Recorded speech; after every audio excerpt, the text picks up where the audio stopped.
Dito tayo sa Hidden Spring Paradise Resort,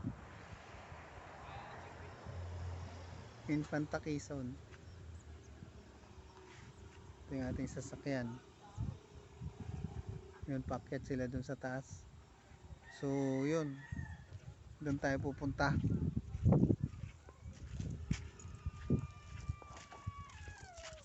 Tatalaok! Ito yung magaganda rito. Ang layo dun sa, medyo pataas nga lang yung kalsada, pero palagay ko kayang pumasok yung 4 wheels dito. Pero kailangan may magsinyas lang pa habang papaakyat ka. Yan o.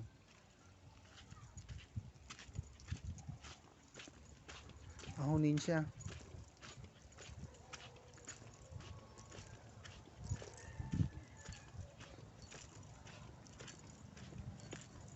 Pagdating dito, bibelo ka. Kailangan medyo malapad. Kaya.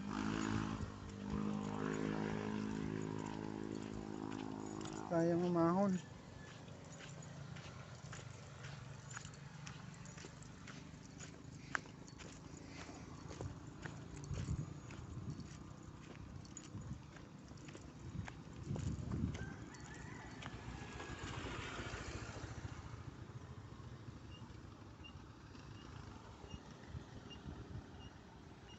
Ito,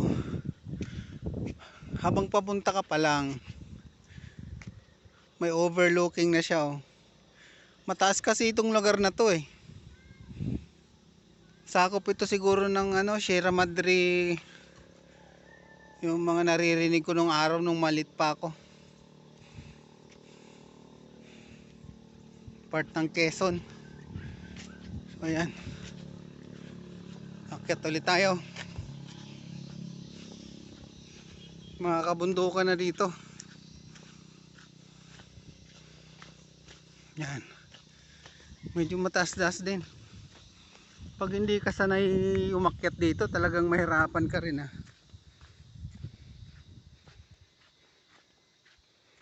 Talagang pinunduhan ito, tingnan mo. Binutas nila yung bundok para bumaba lang. Maging kalsada.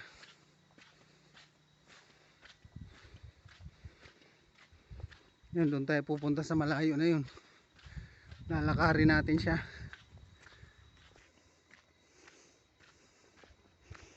Binutas nila dito para magkaroon lang ng kalsada. Paakyat talaga to guys. Ang taas.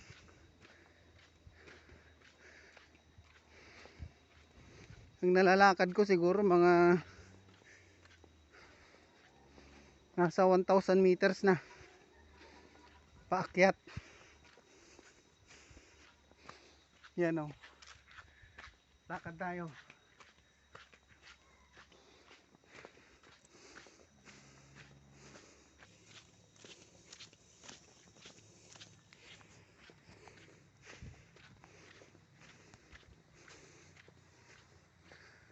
Sariwang sariwa, mga kabundukan dito.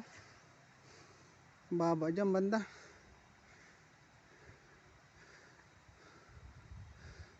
Yan. Sa mga hindi nakakaalam, sakop ito ng Infanta Quezon. Pag galing ka ng Kogyo, sa Marilake ang daan mo, madadaanan mo ito siya, Hidden Paradise. Tapos pag galing ka naman ng Infanta Quezon, mga 40 minutes from there, 4 wheels ang gamit mo, makakarating ka sa bukana lang nito sa highway mismo ng Marilake Tapos aakyat ka dito. Pag lalakarin mo, tingnan mo ako, hinihingal din. Mga riders, maakyat sila dito. Finally, baka ito na yung pupuntahan nating lugar.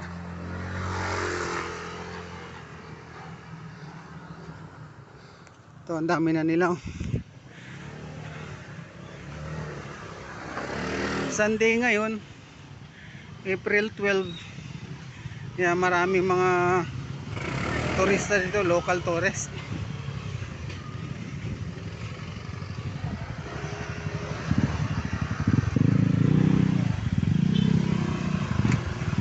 Yan, ang dami oh.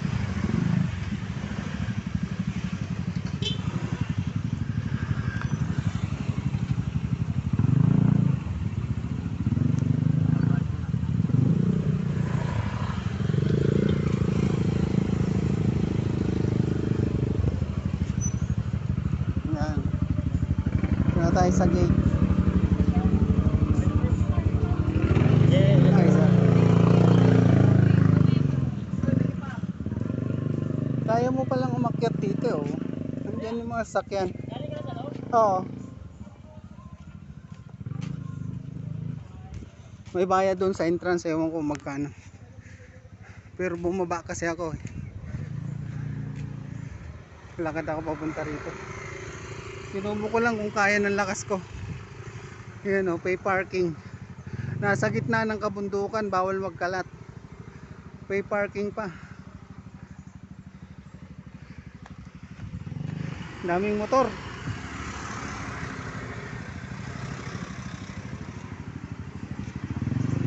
Ito yung mga nakakarating dito kasi malayo ito sa Metro Manila. Pag galing ka ng Quezon City, pag takbuhin mo ng 4 wheels, aabot ka dito ng ano, less than 3 hours. Mabigat ba, boss? Napakabigat. Oo nga, no. 200, mahigit 200. Kilos. 25 yata ito. Ba? Ayun, okay na. Okay, sige. Saan kayo galing, boss? Makati. Makati. Galing pa daw siya ng Makati. So sinadya niya talaga rito. Yan na yung falls. Tingnan mo yung surroundings niya gan. Ay, ganda. So pupuntahan natin sila. May hukay sila dito, siguro to gagawing septic tank. Maluwang eh. Ito yung daanan. Mahigpit ang disiplina dito. Ayan o. Paunawa, bawal magkalat. Ito yung CR dito.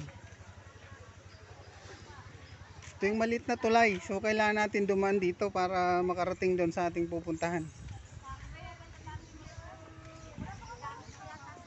Yan, dito na mag-uumpisa ang mga cottage.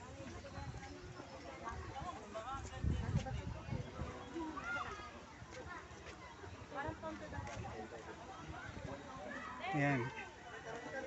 Doon na yung mga kasama ko. Yan. Daming tao ngayon kasi ano eh. Oh.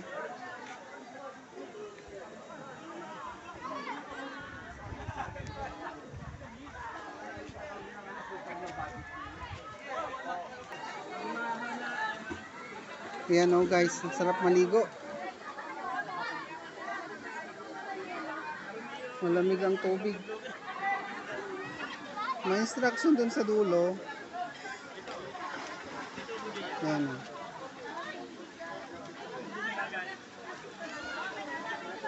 No diving. Bawal kumain at mag-inuman sa tabi ng swimming pool.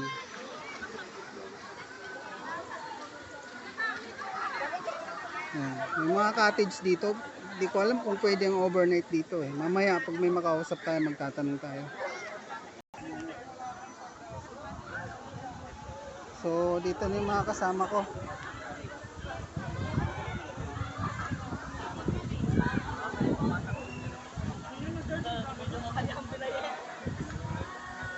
Hello. Bisita natin si Richard Gomez pero hindi pa daw dumating. Hello guys. Musta kayo dyan? Kasama ka na sa guys? Wala. Naglakad ako, hiningal ako papunta rito. I'm Tubig, may yelo, 10. Oo nga eh. Ako, pipiyano ko kanina eh. Oo. Ako nga, parang hindi mo aalam ako. Pero ako, nasakit. Hindi man siya ganun sa ini-expect ko na talagang Parang free flowing from the falls yung tubig, pero okay na rin kasi nanggagaling siya sa bukal talaga. Diyan ka lang ina. Ewan ko kung saan sa lugar na to ang ano. Mayroong bundok doon. May mga banderita, so akyatin natin yan mamaya. Ayan. Akyatin natin yan mamaya. Pero in the meantime, maliligo muna tayo.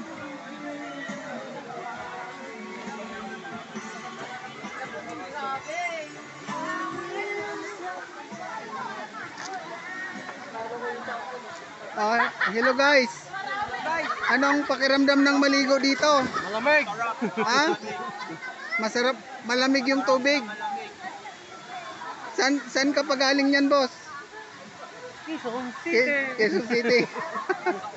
Sa Uyo. Okay, sarap maligo. Kasama namin, oh. Yan, ang dami nila. Mamaya, close up natin silang lahat. So, in the meantime, dito muna tayo, guys. Pinaka-pakain ko na yan. Ilagay mo dito sa ano, sumunod yung kwarto.